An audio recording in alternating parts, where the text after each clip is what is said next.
దేవునికి స్తోత్రం కలుగుని గాక. వాక్యం అంట ఒక్కోళ్ళకి ఒక్కోలాగా అర్థమవుతుందంట. ఇలాగే ఈ మిషనరీస్ ఉన్నాయి కదా, మిషనరీస్ ఈ సంస్థలు వీటిల్లో కొంతమందిని పైన ఇన్ఛార్జీలుగా పెట్టి చూసుకోమని చెప్తూ ఉంటారంట. వాళ్ళు పైన ఇవన్నీ ఎలా జరుగుతున్నాయి, సండే స్కూల్ పరిచర్య ఎలా జరుగుతుంది, ఆరాధనలు ఎలా జరుగుతున్నాయి, ఎంతవరకు వాక్యంలో బలపడుతున్నారు తెలుసుకోవడానికి కొంతమంది పైన ఉండి చూసుకుంటూ ఉంటారంట. అలా ఇన్ఫెక్షన్ చేసే ఇన్స్పెక్టర్ అంటే ఒకసారి అట్లాగే ఇన్ఫెక్షన్ చేస్తా సండే స్కూల్ పిల్లలకి వచ్చి అడిగాడంట. ఏమని అడిగాడంటే, ఎరుక గోడలు ఎవడరా పగలగొట్టింది అన్నాడు. కూల్చింది ఎవరో ఎరుక గోడలు అని అడిగాడంట. సార్ అసలు నాకు తెలియదు సార్, అది నేను అట్లా అంటోండి కాదు, కావాలంటే టీచర్ గారిని అడగండి అన్నాడు. ఈడేంటి ఎట్ట మాట్లాడుతున్నాడు అని చెప్పి సండే స్కూల్ టీచర్ ఎవరమ్మా ఆవిడొచ్చిందని. ఆవిడొచ్చి ఏంటి సార్ అట్లా సీరియస్గా ఉన్నారంటే, ఈయన ఎరుక గోడలు కూల్చింది ఎవరనంటే నేను కాదు అంటున్నాడు అని అంటే, అవును సార్ ఆ పిల్లాడు అట్టంటాడు కాదు, అలాంటి టీచర్ నాకు తెలుసు, అలాంటి పనులు చేయరండి అన్నట్ట. ఈయనకి పిచ్చొక్కేసి మెంటలో వచ్చి అసలు ఏం చేయాలి, అసలు ఏం జరుగుతుందో బాబు ఇక్కడ అసలుకి అని చెప్పి ఆఫీసులో కూర్చుందాన్ని అక్కడ కూర్చొని చిరాకుగా కూర్చుంటే ఆయనతో పాటు చేసేవాళ్ళు కొంతమంది ఉంటారు కదా, అక్కడ వచ్చి ఏంటి సార్ వాళ్ళు అంత సీరియస్గా ఉన్నారు, మీరు అంత చిరాకు పడతారు ఏంటంటే, కాదు సార్ ఇట్లా సండే స్కూల్కి వెళ్ళి అడిగాను ఎరికి గోడలు కూర్చున్న వాళ్ళు ఎవరని అండ్ అది తెలియదు అంటున్నారు. సండే టీచర్ ఏమో ఆమె చెప్తుందా చాలా మంచోడు అంటున్నారంటే, అంతే కదా సార్ ఏముంది పిల్లలు నాకు తప్పు చేస్తారు, గోడలు కూలిపోతే ఏం పోయింది సార్, మరి ఎంత కొంత డబ్బులు ఇద్దాము అవమానం రాకుండా ఏమైందనంట. అసలు ఎక్కడున్నారు, ఏం చేస్తున్నారు, ఏం అర్థం అవుతుంది, ఏం చెప్తున్నారని చెప్పి ఇంకా బుర్ర పీక్కునే పరిస్థితే వచ్చిందంట. ఎంతకాలం నుంచి చదువుతున్నా, ఎంతకాలం నుంచి వింటున్నా సత్యం తెలిసినట్లుగానే ఉంటుంది, ఏదో అర్థమైపోయినట్లుగానే ఉంటుంది. కానీ గేట్ దాటినా చూడంటారంటే ఎట్లా ఉంటుంది, గేట్ దాటినాక ఎట్లా ఉంటుంది, అప్పుడు తెలుస్తుంది మనకి ఎట్లా ఉంటుంది అని. మళ్ళీ అక్కడి నుంచి గేట్ లోపలికి వచ్చేప్పటికి ఎట్లా ఉంటుంది, అసలు పూర్తిగా మారు మనసు పొందేసాం మేము నిత్యజీవానికి వెళ్ళేవాళ్ళు అన్నట్లుగా వచ్చేసి లోపల మళ్ళీ కూర్చోండి. ఇక్కడ రాగా నేను చెప్పిన ఏమంటాం, అవును అది సత్యం అలాగే ఉండాలి అంట. బయటికి వెళ్ళాక వాళ్ళు అలాగే చెప్తారు, మనం చేయాల్సింది మనం చేయాలి అని చేసుకుంటానే వెళ్ళిపోతాం. అప్పుడు ఏమైంది, రాజు కంట కోపం వస్తుందంట. దేవుడికి స్తోత్రం కలిగింది. అటు కోపం తెప్పించి లోపలికి వచ్చి ఏం చేస్తాం, ముసుగులు వేసుకొని తెల్లబట్టలు వేసుకొని ఇక్కడ మేము వాయించేస్తూ ఉంటాం, అక్కడ మీరేం చేస్తారు అటు నుంచి పాడేదనే నొక్క. ఆయనకి ఏమొచ్చింది, అక్కడ కోపం వస్తుంది, దాన్ని గమనిస్తున్నామా? దాని చెల్లి రాగానే ప్రార్థన చేయమంటే ప్రార్థన చేస్తుంది, అయ్యా ముందు నీ సన్నిధికి రాగానే నా ప్రవర్తన ఎలాగుందో జాగ్రత్తగా చూసుకొని నేను నీ సన్నిధిని ఎలాగున్నానో నన్ను నేను సిద్ధపరచుకుని చేసుకునే జ్ఞానం నాకు అని చెల్లి ప్రార్థన చేస్తాను. దేవుడి స్తోత్రం. దేవుడి సన్నిధికి వచ్చినప్పుడు మనం ఎలాగొస్తున్నామో, ఎంతవరకు ఆ వాక్యాన్ని నెరవేర్చగలుగుతున్నాము, ఏ విషయాల్లో బలహీనులుగా ఉన్నామో, ఆయన బలం పొందుకొని వెళ్ళటానికి దేవుడి సన్నిధికి వస్తున్నామా లేకపోతే ఎలా వస్తున్నాం అనేది జాగ్రత్తగా మనం చూసుకొని వచ్చేవారిగా ఉండాలి. అలా ఎప్పుడైతే సరి చేసుకోవడానికి ఇష్టపడతావో ఆ వాక్యం నిన్ను నన్ను సరిచేస్తుందండి. దేవుడికి స్తోత్రం కలిగి. ఆకలి ఉంటేనే తీర్చబడదు, దప్పిక కలిగితేనే ఆ జీవజలాలు నీకు నాకు ఇవ్వబడతాయి. ఆ దప్పిక ఆ ఆకలి లేకుండా ఏదో వచ్చాలే, నేను కూడా వెళ్ళాలి కదా, నేను కూడా ఉండాలి కదా, మళ్ళీ వెళ్ళకపోతే రాలేదంటారు, మళ్ళీ తిడతారు, ఇట్లాంటి వాటికి వచ్చిపోతూ ఉంటే వచ్చిపోయేవాళ్ళుగానే ఉంటానే ఉంటాం. దేవుడి స్తోత్రం. నాకు బాగా నచ్చేమాట పాత నిబంధనలు రాయబడిన మాట అండి, ఒక్క దినము గడుపుట. మరి ఎన్నో సంవత్సరాల నుంచి చర్చిలకు వెళ్తున్నాము, ఎన్నో సంవత్సరాల నుంచి ప్రార్థనలు చేస్తున్నాము, ఒక్క దినము 1000 దినాల కంటే శ్రేష్టం. అంటే అంత గొప్పగా దేవుడు మనల్ని సిద్ధపరిచి పరిశుద్ధపరిచి పవిత్రపరిచి ఆయనకి ఇష్టలుగా మార్చుకునేటటువంటి స్థలం సమయం. మరి ఎన్ని సంవత్సరాల నుంచి ఆ కార్యం చేస్తున్నాం, మనలో ఎంతవరకు జరుగుతుంది, అది ఎంత జరిగింది మనకది అనే విషయాన్ని ఏమాత్రం గమనించుకోలేని పరిస్థితిలో ఇవాళ క్రైస్తవ్యం ఉంది. ఏం చేస్తున్నాము, ఎందుకు చేస్తున్నాం, దేనికి చేస్తున్నాం, ఇది దేవునికి ఇష్టమేనా లేకపోతే నా స్వచిత్తాన్ని నెరవేర్చుకుంటున్నాను, దైవ చిత్తాన్ని నెరవేరుస్తున్నాను, ఇది దేవునికి ఇష్టమేనా లేకపోతే నా ఇష్టమా అని తెలుసుకోలేని పరిస్థితిలో నేను అన్నే చెప్పినాడు, వాడికి నడతలు అంటే వాడికి ఎలా ఉంటాయి అంట, వాడికి ఒక నడతలు వాడి దృష్టికి నిర్దోషంగానే తుదకి ఎక్కడికి తీస్తాయంట, అయ్యి మరణానికి దారి తీస్తాయి. ఎవరి కాళ్ళకి ఎట్లా ఉందంటే వాళ్ళకి మా మట్టుకు మేము నన్ను బయట ఉన్న డినామినేషన్ కూడా ఎలా తెలుసా, మేమే ఎవరంటున్నారు, ఏమంటున్నారు వాళ్ళు, మేమే నిత్య జీవం వెళ్ళిన వాళ్ళు. పక్కన వాళ్ళందరూ సత్యవాక్యం మేమే చెప్తాం, మా దగ్గరే సత్యవాక్యము అందిదని చెప్పేవాళ్ళు, అనుకునేవాళ్ళు, భ్రమపడేవాళ్ళు వెళ్ళిపోతున్నారు. కానీ సత్యం ఎక్కడ ఉంటుంది? వాక్య సారాంశంలో నుంచి వస్తుంది. దేవుడికి స్తోత్రం. ఆ సారాంశం చేత నింపబడి మనం ఉంటున్నామా లేదని జాగ్రత్తగా చూసుకొని దేవుని మందిరానికి వచ్చినప్పుడు, బయట మనం ప్రవర్తించేటప్పుడు, మనం ప్రార్థించడం అన్ని విషయాల్లో ఆ వాక్యానుసారంగా ఉన్నామా లేదని జాగ్రత్తగా చూసుకోవాలంటే వాక్యాన్ని జాగ్రత్తగా చదివేవాళ్ళు చాలా మంది ఉన్నారండి బయట. ఇప్పటికీ వాక్యం ఎన్నిసార్లు చదివారంటే 2 సార్లు 3 సార్లు 4 సార్లు 5 సార్లు 10 సార్లు అనేవాళ్ళు కూడా ఉన్నారు. అదేంటంటే నేను క్రైస్తవుని కాబట్టి చదవాలి అని చదివేవాళ్ళు ఉన్నారు, చదువుకునేవాళ్ళు ఉన్నారు. సత్యం నాకు తెలియాలి, దాని సారాంశం నాకు తెలియాలి, నా జీవితం మార్చేది ఇదే అని ఆలోచన కలిగి చదివేవాళ్ళు చాలా తక్కువ మంది ఉన్నారు. అలా ఎప్పుడైతే మనం చదువుతామో అప్పుడప్పుడు చెప్తూ ఉంటాడు కానీ 3 నెలలు చదివినా 4 నెలలు చదివిన దాని సారాంశాన్ని ఎప్పుడైతే పట్టుకుంటామో మన ఆయన చిత్తాన్ని నెరవేర్చేవాళ్ళుగా ఉంటాం. వాక్యం చదవటం ఎంత ముఖ్యమో దాంట్లో ఉన్న సారాంశం తీసుకోవటం కూడా అంతే ముఖ్యం. దేవునికి స్తోత్రం కలుగును గాక. మన ఇష్టాన్ని కాకుండా ఆయన ఇష్టాన్ని నెరవేర్చడానికి మనం ఆయన దగ్గరికి వచ్చాం. కానీ ఆయన దగ్గరికి వచ్చి కూడా మనం ఏం చేస్తాం తెలుసా? మన ఇష్టాలే చెప్పబడిన ప్రతి మాటలు ఏముంది? నరుడు తన ఇష్టాన్నే నెరవేర్చుకోవడానికి ఇష్టపడుతున్నాడు కానీ దైవ చిత్తాన్ని మన ఇష్టాలను ఆయన దగ్గర తీసుకొచ్చి నువ్వు వేస్తాను అనేవాళ్ళలాగానే ఉన్నాం. అంతేనే కదా? అలాగే ఉన్నాం లేదా మనం? కానీ నువ్వేం చెప్తావని అన్ని పక్కన పెట్టి వినే ప్రసక్తి, వినేటటువంటి ఆలోచన లేకుండా పోతుంది. అందుకని దేవుని స్వరం వినడానికి అవకాశం ఏమాత్రం లేకుండా పోతుంది. దైవ చిత్తాన్ని నెరవేర్చడానికి వీలు లేకుండా అయిపోతుంది. అటువంటి వారికి కాకుండా ప్రభువా, అందుకే యేసుక్రీస్తు ప్రార్థన చేశాడు ఏమని? నా చిత్తం నేను నెరవేర్చుకోవటకు రాలేదు కానీ తండ్రి చిత్తం నెరవేర్చు. ఆయన నా ఇష్టం కాదు, నా జీవితం మీద సర్వాధికారం నీకుంది కనుక నీ చిత్తమే నా ఎడల జరిగించయ్యా అని ఆయనకు అప్పగించుకుంటే ఆయన చక్కగా ఎక్కడ అడిగేయాలి అక్కడ అడిగేయించి నిత్య జీవానికి నడిపిస్తాడు. దేవునికి స్తోత్రం కలుగును గాక. మన నడతలు మన ఆలోచనలన్నీ పక్కన పెట్టి దైవ చిత్తానికి అప్పగించుకుందామా?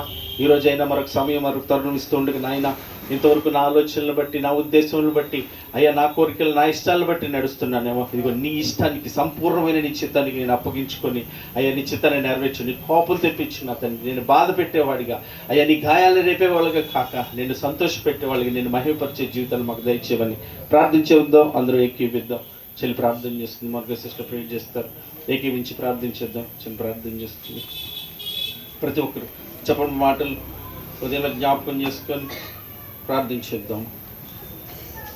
ప్రైజ్లో 2 నిమిషాలు ముగించుకుందాం.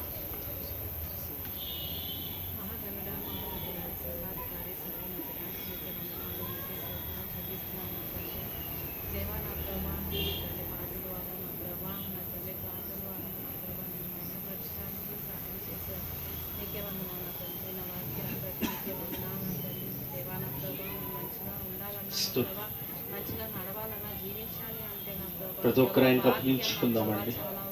రేపేమి సంభవించిందో నీకు తెలియదు. సమయం ఉండగానే సద్వినియోగపరచుకోమండి.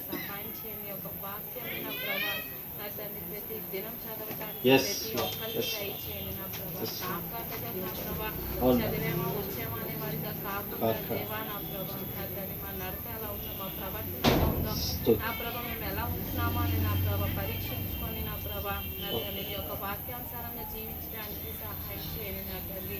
దేవా నా ప్రభా నా తండ్రి ఒకరి నా ప్రభా నా తండ్రి నా ప్రభా సత్యం నా ప్రభా సత్యంలో నడిపించడానికి కృపను దయచేయండి నా తండ్రి. దేవా నా ప్రభా మేము విన్నాము నా ప్రభా. దేవా మీ సన్నిధి దాటిన తర్వాత మా ప్రవర్తన ఎలా ఉంటుందో నా ప్రభా నా తండ్రి ఎన్నోసార్లు నా ప్రభా నేను బాధ పెట్టేవారిగా ఉన్నామేమో నా ప్రభా. నా ప్రభా దేవా అటువంటి వారిగా ఎప్పుడు ఎవరు ఉండకుండా దేవా నా తండ్రి ప్రతి క్షణం నా ప్రభా నా తండ్రి నా ప్రభా నిన్ను సంతోష పెట్టేవారిగా నా తండ్రి నిన్ను మహిమపరిచేవారిగా సహాయం చేయండి నా తండ్రి.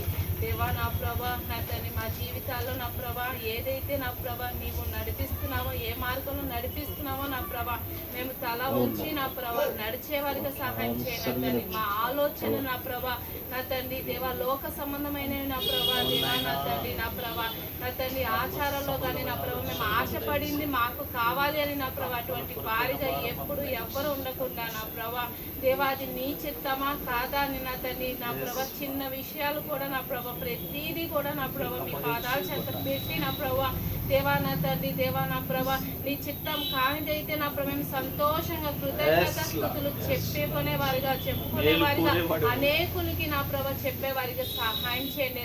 కొనిగేవారిగా సొనిగేవారిగా నా ప్రభా దేవా నా తండ్రి, దేవా అటువంటి వారిగా ఉండకుండా నా ప్రభా నీవు ఏది చేసినా మా మేలుకి అని నా ప్రభా మేము గ్రహించుకొని వాక్యం ఇంకా ఇంకా నా ప్రభా ఒలివ చెట్టు వల్లే నా ప్రభా దేవా నా తండ్రి ఫలించలాగా నా ప్రభా దేవా నా తండ్రి సహాయం చేయండి ఏసయ్యా. నా ప్రభా నీ యొక్క వాక్యం సత్యం నా ప్రభా దేవా నా తండ్రి అది మాకు రాలేదు అని నా ప్రభా దేవా నా తండ్రి ఎంతో మంది నా ప్రభా చెప్తా ఉంటారు కానీ నా ప్రభా దేవా నా తండ్రి వాళ్ళల్లో కూడా సత్యాన్ని నింపండి నా ప్రభా దేవా నా తండ్రి. నా ప్రభా ఏది జరిగినా మా మేలుకి అని నా ప్రభా దేవా నా తండ్రి నా ప్రభా ఇక్కడ ఉన్నది ఏది శాశ్వతం కాదు అని నా ప్రభా ప్రతి ఒక్కరు గ్రహించుకునే వారికి సహాయం చేయండి నా తండ్రి.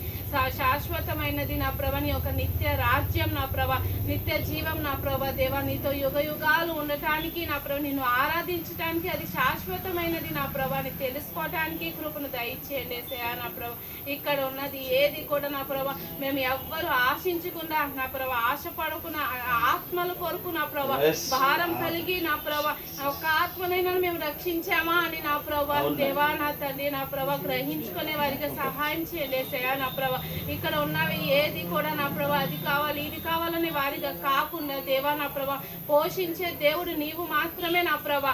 ఇప్పుడు దాకా నా ప్రభా మమ్మల్ని పోషించావు నా ప్రభా మమ్మల్ని రక్షించావు మమ్మల్ని నా ప్రభా సత్యంలో నడిపిస్తున్నావు నా ప్రభా దేవా నా తండ్రి నా ప్రభా మమ్మల్ని నా తండ్రి ఇటువంటి కృపను నా ప్రభా మాకు దయచేసావు అంటే నా ప్రభా నీ యొక్క కృప చేత మాత్రమే నా ప్రభా దేవ సహాయం చేయండి నా తండ్రి. మేము ఎప్పుడూ కూడా నా ప్రభా గర్విష్ఠులుగా కానీ నా ప్రభా దేవా నా తండ్రి గర్వపమైన మాటలు కానీ మా నోటికి రానివ్వకుండా నా ప్రభా నా తండ్రి నా ప్రభా నా తండ్రి మంచి ప్రవర్తన కలిగి నా ప్రభా నా తండ్రి మమ్మల్ని మేము తగ్గించుకుంటూ నీ నామాన్ని హెచ్చింపబడే వారిగా నా ప్రభా ఎక్కడ ఉన్నా సరే నా ప్రభా నిన్ను కనపరిచే వారిగా నా తండ్రి మా ప్రవర్తన మా జీవితం మొత్తం ఉండడానికి కృపను దయచేయండి నా ప్రభా.